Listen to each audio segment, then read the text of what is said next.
کہ آپ اپنی زکوٰۃ کس کو دیں گے؟ مالدار کو نہیں دیں گے، غریب کو دیں گے. اور غریب میں بھی اگر کوئی غریب واقعتاً سید ہے تو اسے آپ نہیں دے سکتے. صدقہ مالدار کو نہیں دے سکتے، صدقہ سید کو نہیں دے سکتے. لیکن ہدیے کے لیے کوئی رولز نہیں ہے، ہدیے کے لیے کوئی قانون نہیں ہے.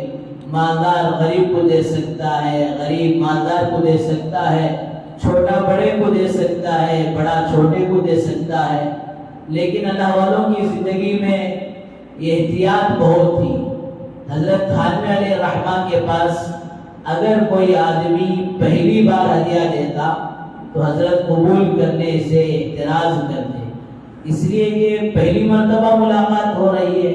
کمائی کیسی ہے، کمائی کا انداز کیا ہے، کمائی صحیح ہے یا نہیں ہے، ان ساری چیزوں کو دیکھتے ہوئے پہلی ملاقات کے ہدیے کو لینے سے حضرت احتیاط کرتے.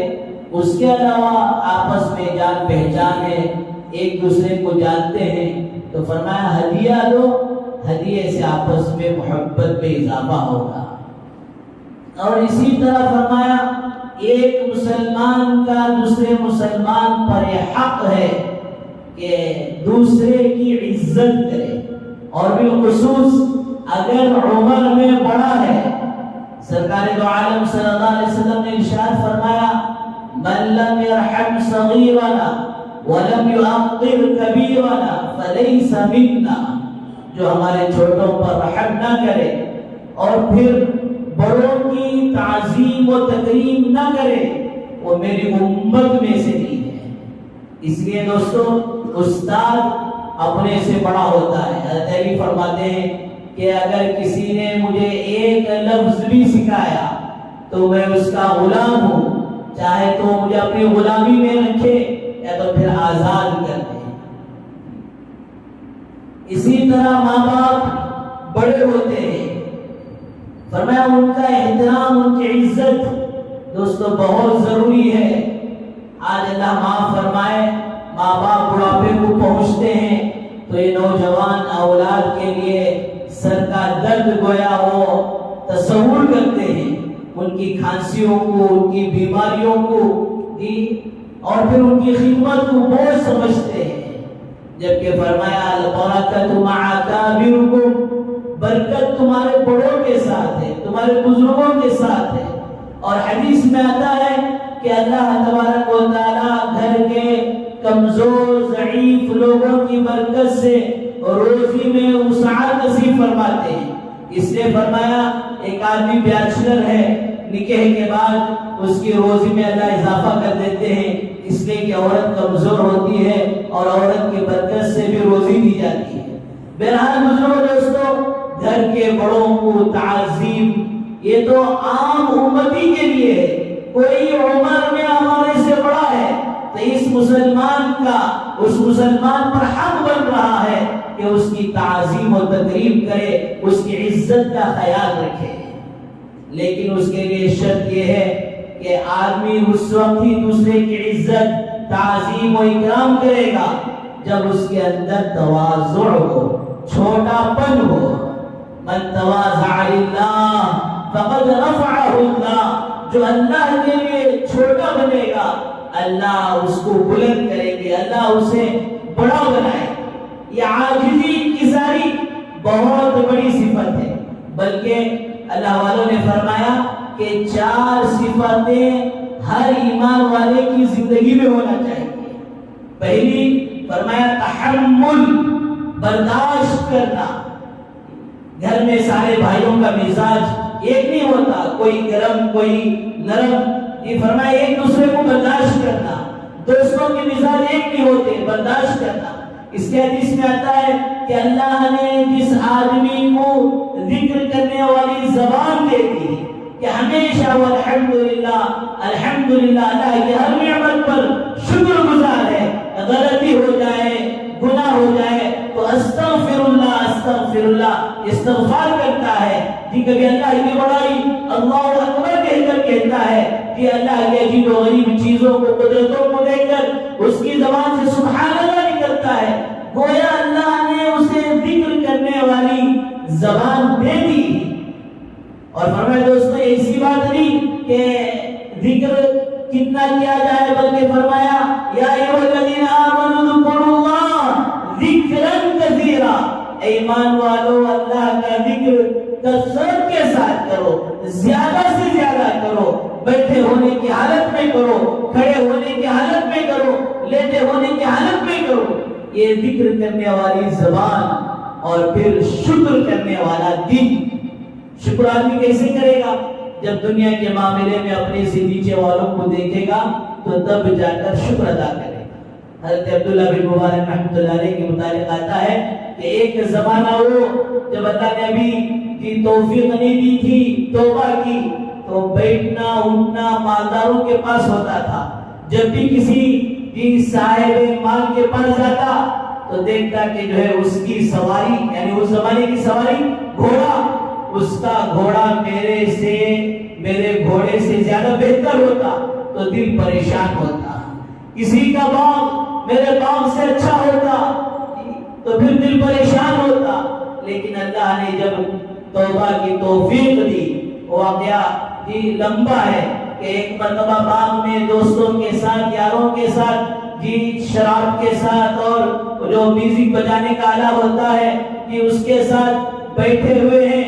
اچانک میوزک بجا رہے ہیں تو اس میں سے آواز آ رہی ہے أَلَمْ يَأْنِ لِلَّذِينَ آمَنُوا أَن تَخْشَعَ قُلُوبُهُمْ لِذِكْرِ اللَّهِ.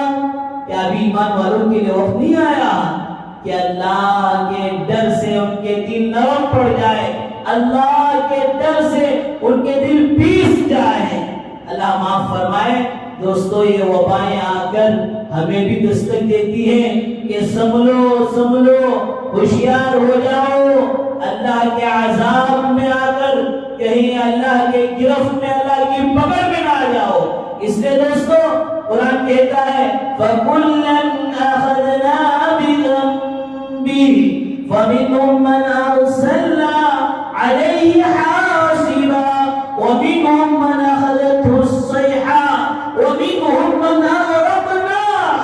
کہ ہم نے تم سے پہلے جتنے لوگوں کو پکڑا اور اپنے عذاب میں لپیٹا اور عذاب میں مبتلا کیا, کوئی اور وجہ نہیں تھی, ان کے اپنے گناہوں کی کرتوت تھے, ان کی گناہوں کی وجہ سے پکڑا. قوم سمود, قوم عاد, قوم سمود تو کہتی بلو اشد منا قوہ, ارے ہم سے بھی بڑا کوئی طاقتور ہے. وہ کہتے دیکھو ہمارے بنگلے ہمارے محلات اتنے زبردست ہیں, پتھروں کو تراش کر بلکہ پہاڑوں کو وَكَانُوا يَنْحِتُونَ مِنَ الْجِبَالِ بُيُوتًا, پہاڑوں کو تراش کر گھر بناتے اور یہ سمجھتے کہ یہاں موت کو آنے کے لیے کوئی راستہ بھی نہیں ہے. لیکن دوستو اللہ کہتے ہیں کہ ان کی طغیانی پر, ان کی سرکشی پر, ان کی نافرمانی پر ہم نے پکڑا. کبھی ایک چیخ نے ان کا کام نمٹا دیا اور کبھی پانی نے ان کا کام نمٹا دیا. تو بزرگوں دوستو گناہوں سے بچنا, اللہ کی طرف رجوع کرنا. حضرت عبداللہ بن مبارک رحمۃ اللہ علیہ دوبارہ اس سبق کو بھی جانے جا رہے ہیں, پھر بھی وہی آواز آ رہی ہے تو فوراً زبان سے نکلا بلا یا رب قدان, بلا یا رب قدان. اے اللہ سرکشی اور نافرمانی کی تو زندگی گزر گئی, اب وقت آ گیا ہے. بہرحال توبہ کیے, اس کے بعد زندگی بدل گئی اور بہت بڑے اولیاء اللہ کا شمار ہونے لگا. وہی حضرت عبداللہ بن مبارک رحمۃ اللہ علیہ کہتے ہیں توبہ کی توفیق ہونے کے بعد اب مالداروں کے پاس نہیں غریبوں کے پاس جانا شروع کیا. تب میں دیکھتا تو ان کی جھوپڑی ہے, اللہ نے مجھے گھر دیا ہے, اللہ نے مجھے سواری دی ہے, اس بیچارے کے پاس سواری نہیں, تو اس وقت جا کر میں اللہ کی نعمتوں پر شکر ادا کرتا. ذکر کرنے والی زبان, شکر کرنے والا دل, اور پھر جو عرض کرنا ہے وہ مشقت برداشت کرنے والا بدن, مشقت برداشت کرنے والا بدن جسے مل جائے. فرمایا دوستو اور پھر وہ بھی جو ماشاءاللہ اپنی ذات میں اور اپنے شوہر کے مال میں خیانت نہ کرے, سمجھو اسے 4 نعمتیں مل گئی, اسے دنیا اور آخرت کی ساری نعمتیں مل گئی. تو میں عرض کر رہا تھا تحمل، برداشت کرنا یہ بڑی صفت ہے. اسی طرح فرمایا توکل، اللہ کی ذات پر بھروسہ. وَمَن يَتَوَكَّلْ عَلَى اللَّهِ فَهُوَ حَسْبُهُ، جو اللہ کی ذات پر بھروسہ کرتا ہے اللہ اس کے لیے کافی ہو جاتے ہیں. اسی طرح فرمایا تقوی، کہ اللہ کا ڈر، اللہ کا خوف، یہ تقوی کی زندگی. فرمایا ہر تنگی کے اندر اللہ اس کے لیے راستہ نکال دے گی. بہرحال دوستو مجھے تو عرض کرنا ہے آدمی اپنے بڑے کی تعظیم و تکریم، عزت و اکرام اس وقت کرے گا جب اس کے اندر تواضع ہو، چھوٹا پن ہو. وہی چوتھی صفت ہے کہ تواضع سے مل رہی. فرمایا دوستو یہ ہر کسی کی تعظیم و تکریم کرے گا، ہر کسی کی عزت کرے گا. حضرت بایزید بستامی رحمت اللہ علیہ جس بستان کے اندر آپ رہتے تھے بارش نہیں ہو رہی تھی، سارے لوگ استسقاء کی نماز پڑھنے کے لیے گئے اور پھر کسی اعلان کرنے والے نے اعلان کیا بھئی اگر کوئی گنہگار مجمع میں ہو تو وہ ذرا کنارہ اختیار کر لے، کنارہ کشی اختیار کر لے، آہستہ سے چلا جائے تاکہ اس کی گناہوں کی نحوست سے اللہ کی رحمت ہم پر برسنے سے ہم محروم نہ ہوں.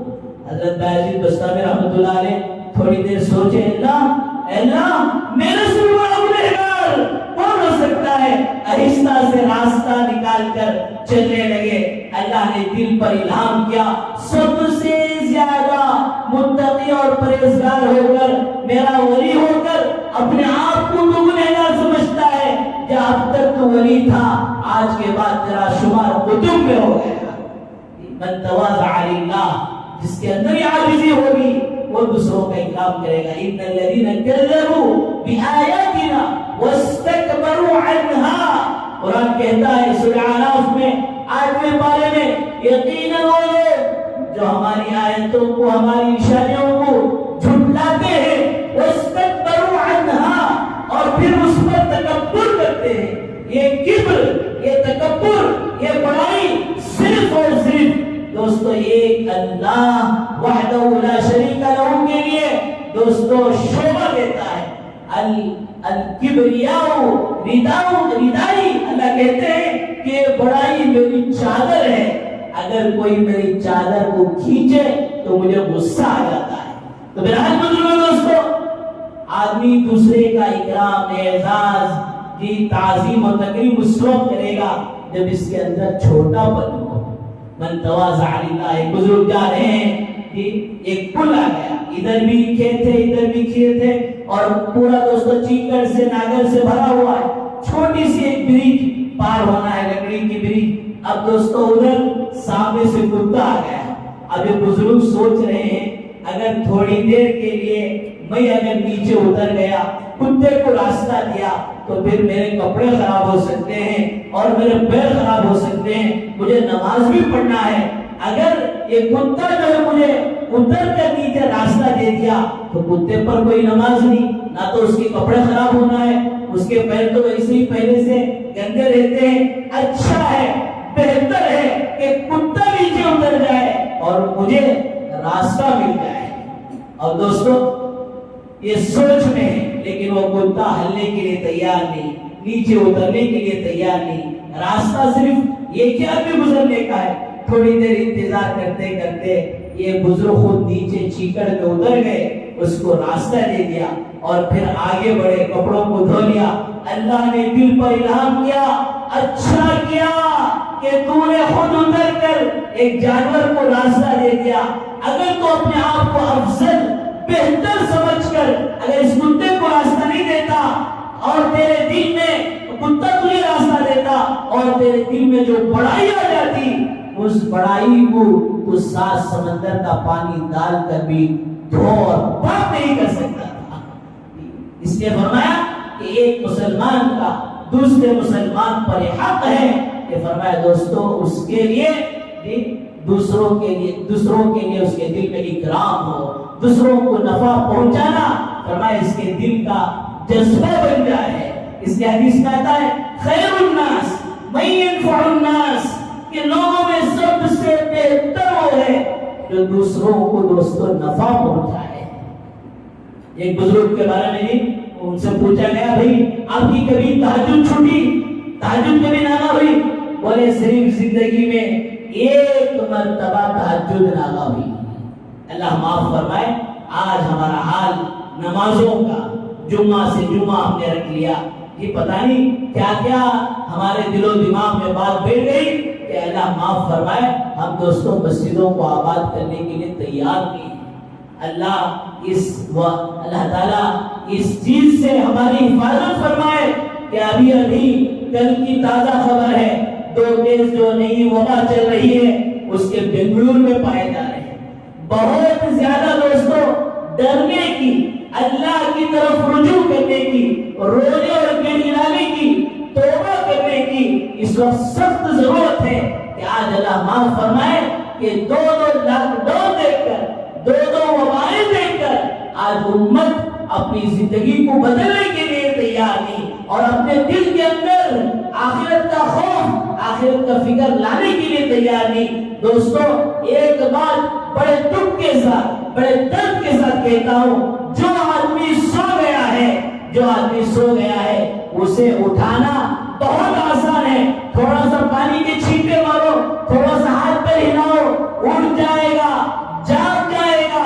جو جاگتے ہوئے اپیل کر رہا ہے اسے فرمایا آپ اٹھا نہیں سکتے۔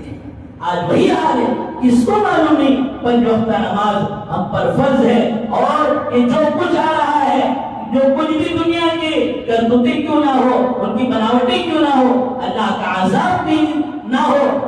اللہ کے نبی صلی اللہ علیہ وسلم قوم سمود کی طرف ان کے شام سے گزر رہے اور اللہ نے قرآن مجید میں فرما دیا، اے میرے محبوب آپ حیات رہیں، آپ ان کے درمیان میں رہیں، یہ جتنا بھی عذاب کا مطالبہ کریں آپ کی موجودگی میں عذاب نہیں دوں گا۔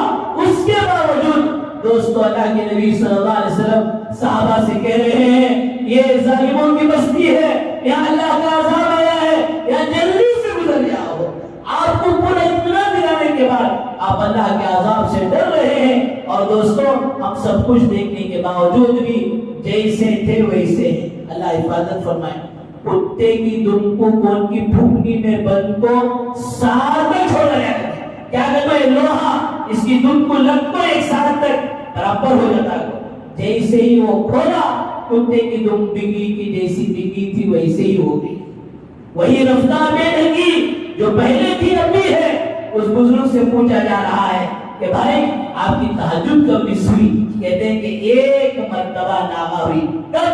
کہ میں سویا ہوا تھا، میرے پیروں کے سامنے اور ایک مسلمان سویا ہوا تھا، میں اٹھتے اٹھتے اس لیے رہ گیا کہ میرے اٹھنے سے اس بندے کی نیند میں خلل نہ ہو۔ ایسا کہ تو فجر کو اٹھتے اٹھتے بیڈ شیٹ میری تھی تھوڑا کھینچا بیگم اٹھ جائے گی، اٹھانا نہیں، فرائض میں گنجائش نہیں، تہجد نفل تھی، اس لیے انہوں نے اٹھتے اٹھتے اس لیے رہ گئے، اپنی تہجد بھی اس لیے چھوڑ دی تاکہ سامنے والے کو تکلیف نہ ہو۔ یہ مسلمان کا مزاج ہوتا ہے کہ سب کچھ وہ سہ لیتا ہے لیکن دوسروں کو تکلیف پہنچے، یہ مسلمان کا مزاج نہیں ہے۔ بہرحال بزرگوں دوستوں، مسلمان کے حقوق میں سے حق ہے کہ اسے نفع پہنچایا جائے، اس کا اکرام کرے۔ اسی طرح فرمایا، گزشتہ جمعہ تو بات آ گئی تھی کہ سلام کا جواب دینا، سلام کرنا یہ مسلمان کا حق ہے۔ بیمار ہو جائے تو عادت کر، اور اسی طرح فرمایا کہ اگر کوئی انتقال کر جائے تو اس کے جنازے میں چلنا۔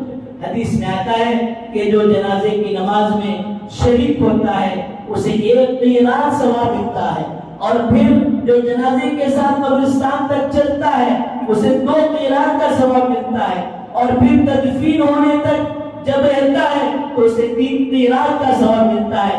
1 قیراط اس کی مثال دی گئی حدیث مبارکہ میں احد پہاڑ کے برابر دنیاوی اعتبار سے ہے، اور آخرت کے اعتبار سے وہ کتنا ہوگا اللہ بہتر جانتے ہیں۔ اسی طرح مسلمان کا ایک حق یہ بھی ہے کہ اگر اسے چھینک آئے تو جواب میں جب وہ الحمدللہ کہے تو یرحمک اللہ کہے، یہ مسلمان کا حق ہے۔ اور اسی طرح مسلمان کا یہ بھی حق ہے کہ مسلمان دعوت دے تو قبول کرے، یہ حق ادا کرنے ماشاءاللہ ہم سب تیار ہیں۔ فرمایا دوستو دعوت قبول کرنا سنت اگرچہ کہ کوئی غریب ہی دعوت کیوں نہ دے. آپ نے سنا ہوگا ان روایتوں کو کہ کدو کھانا سنت ہے. اس کے بہت سارے فائدے ہیں, اتنے فائدے ہیں جس نے لکھا فوائد کو اس کے ہاتھ کاٹ دیے گئے ہیں. یہ سنت کب جو ہے واقع ہوئی؟ فرمایا کہ اللہ کے نبی صلی اللہ علیہ وسلم کو یہ غریب صحابی دعوت دی اور آپ اس دعوت میں شرکت کیے. اب وہاں جانے کے بعد یہ کدو کا سالن ہے اور روٹی ہے, اور اللہ کے نبی صلی اللہ علیہ وسلم اس سالن کے برتن میں کدو کو تلاش کر کر کر کر کر کر آپ نے نکال کر کدو کو نوش فرمایا, اور فرمایا کہ اس وقت سنت پڑی اس وجہ سے تھا کہ میرا غریب صحابی کہیں دل چھوٹا نہ کرے, کہیں اس کا دل نہ دکھے کہ میں نے معمولی دعوت کی, بلکہ اللہ کے نبی یہ اپنے عمل سے بتانا چاہ رہے تھے کہ آپ کی جو کدو کی دعوت ہے معمولی دعوت نہیں ہے, اس لیے میں بڑے شوق سے تلاش کر کر اسے نکال نکال کر کھا رہا ہوں. لیکن دوستو شرط یہ ہے کہ کھلانے والے کا جو مال ہے اس مال کو بھی دیکھا جائے. غالباً حضرت بایزید بستامی رحمۃ اللہ علیہ کو ایک نوجوان نے دعوت دی, دعوت کا وقت طے ہوا اور پھر بیچارہ انتظار میں رہا. ظہر کا وقت چلا گیا, عصر کا وقت چلا گیا, سوچتا رہا حضرت بزی ہوں گے, آئیں گے. عشاء کے وقت تک جب نہیں آئے تو وہ حضرت کے گھر گیا اور جا کر کہا حضرت میں آپ کی دعوت کی تھی اور میں ظہر سے انتظار میں ہوں اور آپ دعوت قبول نہیں کی ہے اور میرے گھر تک نہیں آئے. تو حضرت نے کہا بیٹا آیا تھا ضرور تھا, آیا تو ضرور تھا, گھر کے قریب بھی پہنچ گیا تھا, میں تجھے دیکھ رہا تھا, تیری نظر مجھے نہیں پڑی. اس وقت تو نے قبلے کی طرف تھوک دیا تو میں وہی رک گیا. جس نوجوان کو قبلے کی طرف تھوکنے کا مسئلہ معلوم نہ ہو اسے حلال اور حرام کا کیا مسئلہ معلوم ہوگا, اس ڈر سے میں واپس ہو گیا. فرمایا کہ دوستو دعوت قبول کرنا سنت, لیکن اس کا مطلب یہ نہیں کہ جیسے بھی ہو, جہاں بھی ہو اور جس کی بھی ہو, لیکن فرمایا کہ سامنے والے کا خیال رکھ کر کہ اس کی آمدنی حلال اور پاک ہو. حضرت منع شاہ رحمۃ اللہ علیہ دیوبند کے اندر ایک ایسے بزرگ گزرے ہیں کہ چارہ کاٹتے تھے اور پھر سال میں ایک مرتبہ دیوبند کے بڑے بڑے اساتذہ کی اللہ والوں کی دعوت کرتے تھے, اور پھر اس دعوت میں اتنی خیر و برکت ہوتی تھی, اتنی نورانیت ہوتی تھی کہ بریانی نہیں تھا, کباب نہیں تھا, یہ وہ بلا بدتر جس طرح آج ایگزیبیشن دعوتوں میں لگنے لگا ہے. روٹی اور دال کھانے کے لیے وہ اساتذہ سال بھر انتظار. اتنی پاکیزہ اور حلال کمائی تھی کہ وہ جو گھاس کاٹ کر بیچتے تھے 2 روپے اس کی قیمت تھی. جتنی بھی تنگی ہو تب بھی 2 روپے, آسانی ہو تب بھی 2 روپے, ہول سیل بھی 2 روپے, ریٹیل بھی 2 روپے. فرمایا دوستو حلال اور پاکیزہ روزی اتنی مزیدار ہوتی تھی. دیوبند جیسے مدرسے کے اساتذہ سال میں ایک مرتبہ ان کی دعوت کا انتظار کرتے. اور آخری حق یہ ہے کہ دوستو اپنے لیے جو چاہیں وہ اپنے مسلمان بھائی کے لیے بھی چاہیں. ہم یہ نہیں چاہتے کہ کوئی ہماری بے عزتی کرے تو ہم بھی یہ چاہیں کہ ہم کسی کی بے عزتی نہ کریں. کوئی ہمیں نقصان پہنچائے ہم نہیں چاہتے تو ہم بھی یہ چاہیں کہ کسی کے ساتھ نقصان کا معاملہ نہ کرے. بلکہ دوستو مسلمان تو وہ ہے کہ اس کے اڑوس پڑوس کو, اس کے محلے والوں کو, اس کے گھر والوں کو, اس کے خاندان کو یہ سیر کی طرف ہاتھ لگ جائے. کسی سے بھی نقصان ہو سکتا ہے لیکن اس بندے سے, اس آدمی سے نقصان ہرگز نہیں پہنچ سکتا. اتنے ہمارے اخلاق عمدہ ہو جائے. اللہ تعالیٰ سے دعا کریں اللہ تبارک و تعالیٰ ہم سب کو صحیح معنوں میں حقوق اللہ کو بھی ادا کرنے کی توفیق نصیب فرمائے. حقوق العباد کو بالخصوص مسلمانوں کے جو حقوق ہیں اسے بھی ادا کرنے کی توفیق و سعادت نصیب فرمائے. دوستو جس طرح آپ حضرات بھی جانتے ہیں حالات یہ اللہ نہ کرے بگاڑ کی طرف چل رہے ہیں. اس وقت ہم سب کے لیے ضروری ہے توبہ کریں, رجوع اللہ, اللہ کی طرف رجوع کریں اور پھر اعمال خیر کا اہتمام کریں. فرمایا اللہ کے عذابات کو روکنے کے لیے اور کوئی سائنس ٹیکنالوجی اور کوئی چیز کام نہیں آتی. اگر دوستو کام آتی ہے وہ دوزخ کی آگ جس آگ کو کوئی بجھایا نہیں جا سکتا. فرمایا کہ جو ہے ایک ایمان والے کا آنکھوں سے نکلنے والا آنسوں کا وہ ایک قطرہ 7 سمندر برابر جہنم کی آگ کو بجھا سکتا ہے. ہمارے اعمال ہی دوستو اللہ کے عذاب سے ہمیں اور پوری امت کو بچا سکتے ہیں. اللہ تبارک و تعالیٰ ہم سب کو عمل کی توفیق نصیب فرمائے. وآخر دعوانا الحمدللہ رب العالمین.